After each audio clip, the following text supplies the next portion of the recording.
मुआशी मैदान से अच्छी खबरें। सरमायाकारों का एतमाद बहाल। पाकिस्तान स्टॉक मार्केट तारीख की नई बुलंद तरीन सतह पर 100 इंडेक्स 75,000 पॉइंट्स की हद अबूर कर गया। आज कारोबार के आगाज पर मुस्बत रुझान रहा। इंडेक्स 516 पॉइंट्स बढ़कर 75,047 पॉइंट्स की सतह पर ट्रेड हुआ।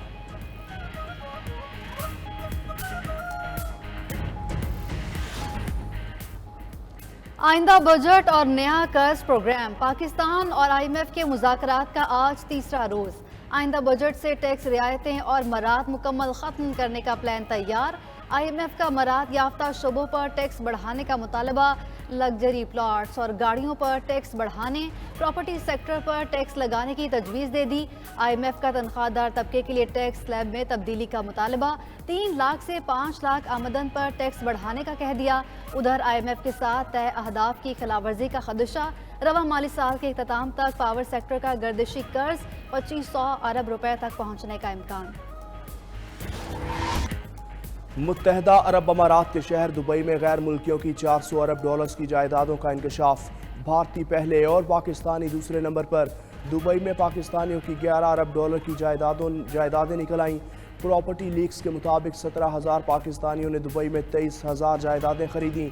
सदर आसिफ अली जरदारी के तीनों बच्चों के नाम शामिल। नवाज शरीफ के बेटे हुसैन नवाज का नाम भी मौजूद। शर्जील मेमन, फैसल बावडा, शेर अफसल मरवत, परवेज मुशर्रफ और शौकत अजीज भी दुबई में जायदाद के मालिक निकले। मौजूदा अरकान असम्बली, हुकूमती अहलकार, रिटायर्ड सरकारी अफसरान और साइंसदान भी शामिल। प्रॉपर्टी लीक्स के मुताबिक बरतानवी शहरियों ने दुबई में 10 अरब डॉलर और सऊदी शहरियों की 8.5 अरब डॉलर मालियत की जायदादें बना रखी हैं।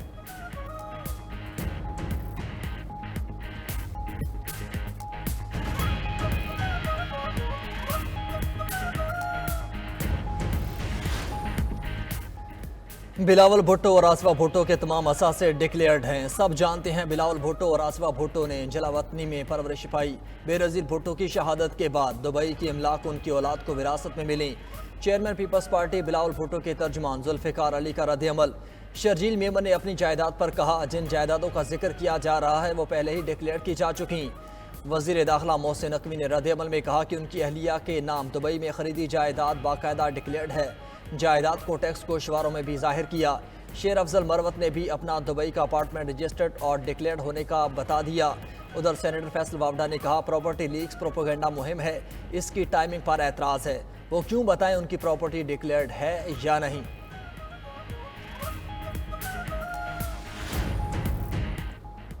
इंसदादे दहशत गर्दी अदालत रावलपिंडी में 9 मई से मुतालिक केसेस की समाअत। शिबली फराज, राजा बिशारा, जरताज गुल और दिगर PTI रहनुमाओं की जमानत कन्फर्म। शिबली फराज बोले, इस वक्त जंगल का कानून है, रात की तारीखी में फैसले किए गए, लोग मुल्क छोड़कर जा रहे हैं, मुल्क के अंदर अफरा तफरी का आलम है। जरताज गुल ने कहा, सियासी जमातें डायलॉग कर सकती हैं, मैंडेट की वापसी, असीरान की रहाई पर बातचीत होनी चाहिए। तहरीक इंसाफ एक जमहूरी जमात है, बानी PTI इदारों पर यकीन रखते हैं।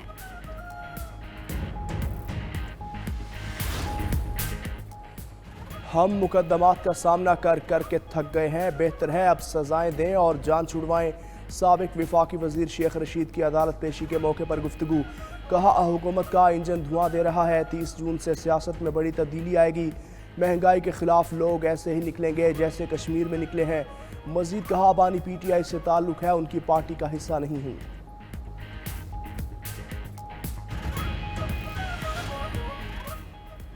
अडियाला जेल में 190 मिलियन पाउंड केस की समाअत बगैर कार्रवाई मुलतवी। समाअत अडियाला जेल में सिक्योरिटी वजूहात के बायस मुलतवी की गई। एहतसाब अदालत इस्लामाबाद के जज नासिर जावेद राना ने समाअत करना थी। अडियाला में सिक्योरिटी खदशात पर मुलाकातों पर भी पाबंदी आयद है।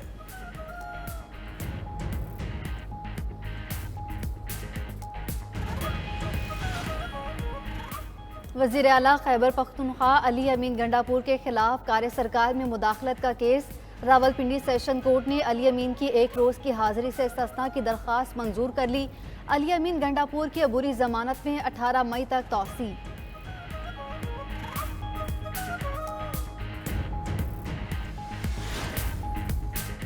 बलोचिस्तान के इलाके योब में दहशतगर्दों की फायरिंग से शहीद मेजर बाबर नियाजी की नमाज जनाजा अदा। नमाज जनाजा में आला फौजी, सिविल अफसरान और अवाम ने शिरकत की। योम में फायरिंग के तबादले में 3 दहशतगर्द हलाक हुए। ISPR के मुताबिक पाकिस्तान की मुसल्लह अफवाज कौम की शाना बशाना खड़ी है। मादर वतन से इस लानत के खात्मे तक दहशतगर्दी के खिलाफ जंग जारी रहेगी।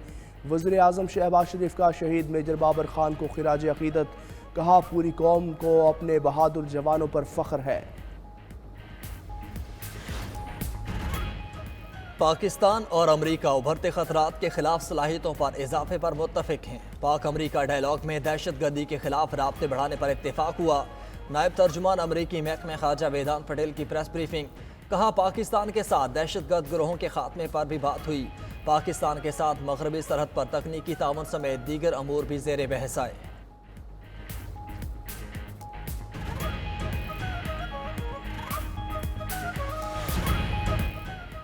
सिंध हाई कोर्ट में लापता शहरियों से मुतल्लिक केस की समाअत जस्टिस नेमतुल्लाह फलफोटो पुलिस सूबाई हुकूमत पर बरहम रिमार्क्स दिए कि यह क्या मजाक है, एक भाई को जेल से निकाल कर दूसरे को गायब कर दिया।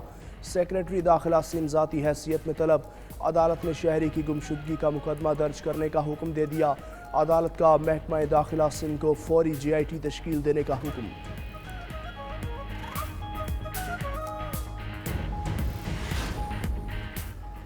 नायब वज़ीर आज़म इसहाक डार की चीन के एग्जेक्टिव नायब वज़ीर आज़म डोंग ज़ोकिस्तान से मुलाकात। इसहाक डार ने शांगला हमले पर इजहार ताज़ियत किया। मुलाकात में पाक चीन इक़्तिसादी राहदारी CPEC फ़ेज़ 2, तिजारत और सरमायाकारी समेत दो तरफ़ा ताल्लुकात पर भी तफसीली तबादला ख्याल हुआ।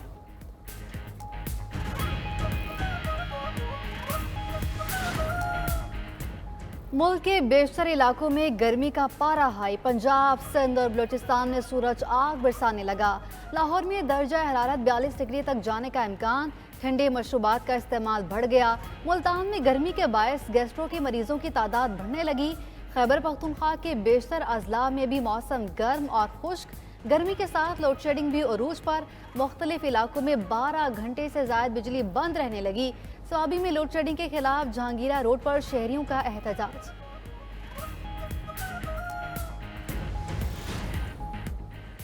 सिंध में मैट्रिक इम्तहानात, आज का पर्चा भी आउट। कराची बोर्ड का बायोलॉजी का पर्चा शुरू होने से कबल ही सोशल मीडिया पर वायरल। व्हाट्सएप ग्रुप्स में नकल माफिया ने हलशुदा पर्चा जारी कर दिया।